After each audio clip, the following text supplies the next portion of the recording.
mu bang kan bol dio hin ipipi kan ne dio me tile chi tui na tui chi le chang mai chi asan to a green ki hal na chi le yang thai nyau ta cha ka nok ali bazar ni ha bal ja chu nyau sa ka bol hin chi le hot to Mr Noodles mix ani na abale chi him gold finger to kisan to mimi sinzu ti di hizin na kopi tham khat to na abale chi bu tham khat na chen chu kan ne do he video ya pat dapat a chen chan ne ba video kan ti mo be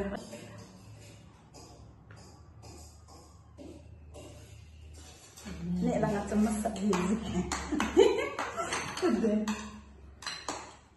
ka ki gut ka ba hingam le kin do ki ta chen chop se kan sa de ta sa ke la thai la su ke la ne la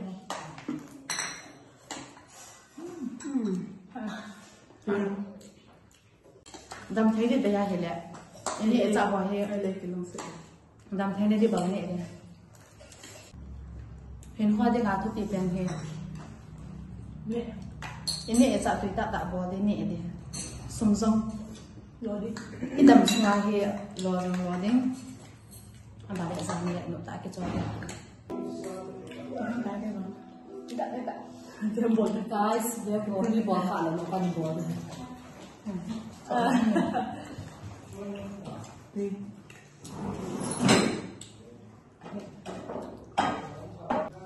sorry aku nak bakat aja apa beda nih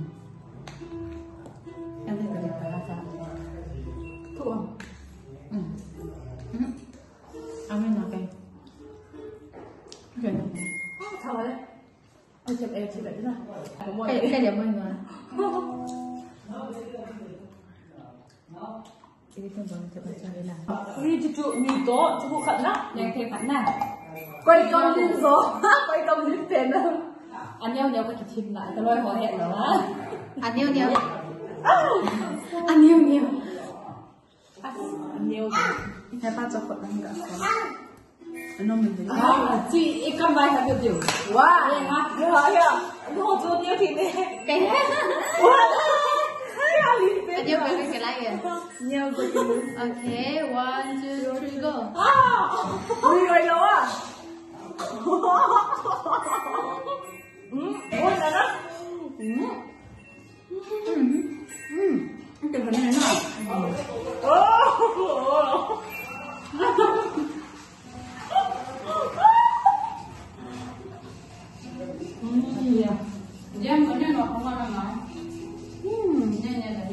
Kita mai lah atau lah kira hak dah.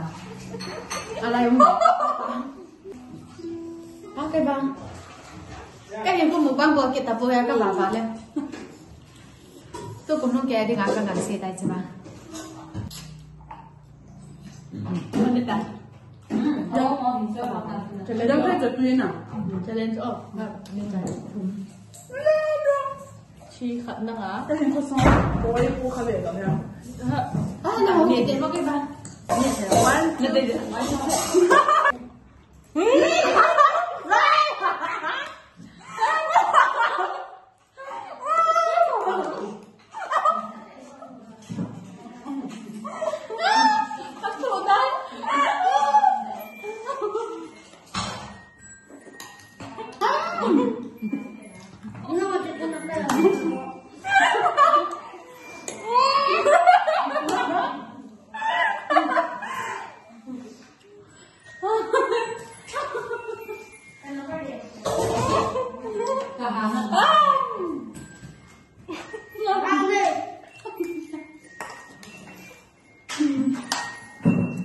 Makannya kotak kue. Saya rồi.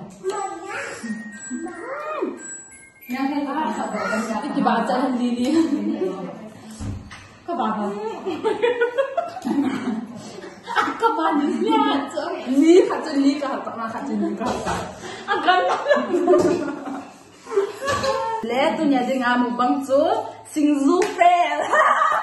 Và lại nó cứ sợ tôi nạt cắn chay rồi, chứ trong nhà có cái ham bò và nạt là cắn hết rồi kìa đâu, ăn nên hạ dòng khát trà có bò Việt Nam, cái bao mẹ, à sponsor nó nồng vào cái pha lắm nhiều bò, cái gì khởi dòng cái này sao bằng cái này là cái gì khởi dòng cái này trái dâu này điều này lại dịch chứ cái này video này là dòng sự là trong chuyện này chúng tôi là sai biết một bác vô trong kia là đây để bác để comment ạ dòng xem vấn đề mình subscribe vì bên lắm mình share like share comment bye